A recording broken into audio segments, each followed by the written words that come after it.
नमस्कार दोस्तों, स्वागत है आपका वाई नॉट पीएलसी चैनल पर। आज हम बात करने वाले हैं एक ऐसे टॉपिक पर जो बहुत इंटरेस्टिंग है। क्या पीएलसी में वायरस आ सकता है? हाँ दोस्तों, आपने सही सुना। जैसे हमारे कंप्यूटर्स में वायरस आ जाता है, वैसे क्या एक पीएलसी में भी वायरस आता है? और अगर वायरस आ जाता है तो क्या होगा? मशीन रुक जाएगी या फिर पूरा प्लांट बंद हो जाएगा? तो चलिए बिना टाइम वेस्ट किए शुरू करते हैं आज का वीडियो। अगर आपको इंडस्ट्रियल ऑटोमेशन, पीएलसी और स्काडा के बारे में नॉलेज चाहिए तो चैनल को सब्सक्राइब जरूर करना, क्योंकि यहाँ आपको मिलेगा प्रैक्टिकल और रियल वर्ल्ड नॉलेज। सबसे पहले हम समझते हैं वायरस होता क्या है। नॉर्मल कंप्यूटर में वायरस एक ऐसा प्रोग्राम होता है जो बिना यूजर की परमिशन के एग्जीक्यूट हो जाता है और सिस्टम को डैमेज करता है। अब सवाल ये है, पीएलसी एक कंट्रोलर है जिसमें नॉर्मली एक फिक्स्ड प्रोग्राम रन होता है जो हम लोग टिया पोर्टल, RSLogix या GX वर्क से बनाते हैं। तो क्या वहाँ भी वायरस आ सकता है? डायरेक्ट आंसर है यस, पॉसिबल है, लेकिन ये नॉर्मल वायरस जैसे नहीं होते जो व्हाट्सएप या ईमेल से आ जाए। पीएलसी में जो वायरस आते हैं वो स्पेशली डिजाइन किए जाते हैं ऑटोमेशन सिस्टम को टारगेट करने के लिए। मतलब एक हैकर को स्पेसिफिकली पीएलसी को डैमेज करने के लिए मैलवेयर लिखना पड़ेगा। Famous example Stuxnet.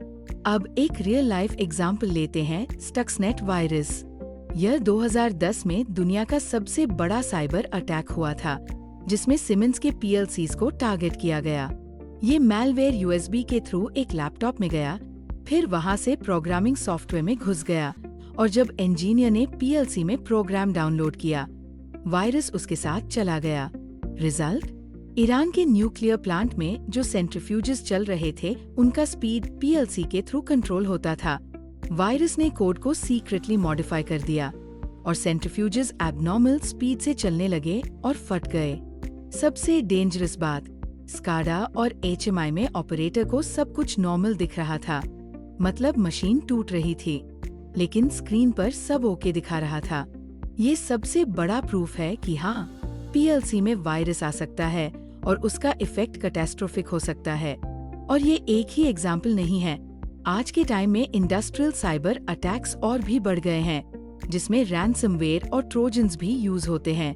Virus PLC में आता कैसे हैं? कुछ कॉमन तरीके होते हैं, जैसे प्रोग्रामिंग लैपटॉप। अगर आपका लैपटॉप इन्फेक्टेड है और आप पीएलसी कनेक्ट करते हो तो मलिशियस कोड पीएलसी के अंदर जा सकता है।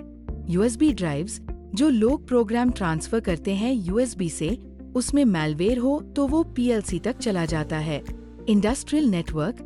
अब पीएलसीज ईथरनेट, प्रोफिनेट और मॉडबस पर कनेक्ट होते हैं। अगर हैकर नेटवर्क में घुस जाए तो वो पीएलसी पर डायरेक्ट अटैक कर सकता है। Remote access. कई प्लांट्स रिमोट मॉनिटरिंग के लिए इंटरनेट यूज करते हैं।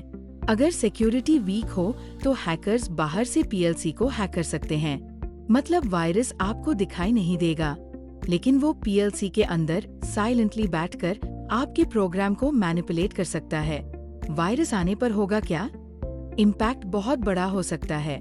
मशीन गलत तरीके से चलेगी, सेफ्टी कॉम्प्रोमाइज हो सकती है, एक्सीडेंट तक हो सकता है, प्लांट की प्रोडक्शन रुक सकती है, फाइनेंशियल लॉस होगा, और सबसे खतरनाक, ऑपरेटर को पता भी नहीं चलेगा कि पीएलसी के कोड में चेंजेस हो चुके हैं। यानी एक छोटा सा मैलवेयर पूरे प्लांट को डिस्टर्ब कर सकता है। प्रिवेंशन। पीएलसी को वायरस से कैसे बचाएं? कुछ इम्पोर्टेंट पॉइंट्स।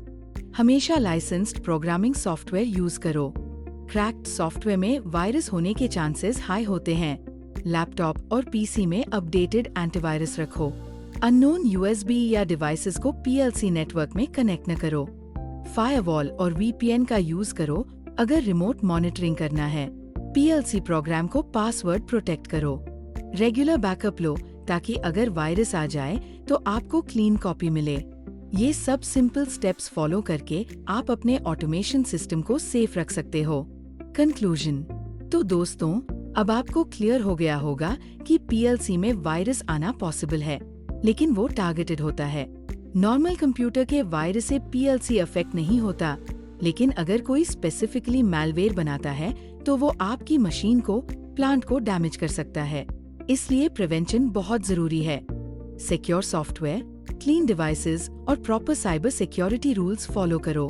अगर आपको आज का वीडियो इन्फॉर्मेटिव लगा तो लाइक जरूर करना, अपने दोस्तों के साथ शेयर करना और चैनल को सब्सक्राइब करना मत भूलना। मैं मिलती हूँ आपको नेक्स्ट वीडियो में एक नए और इन्फॉर्मेटिव टॉपिक के साथ। तब तक के लिए जय हिंद।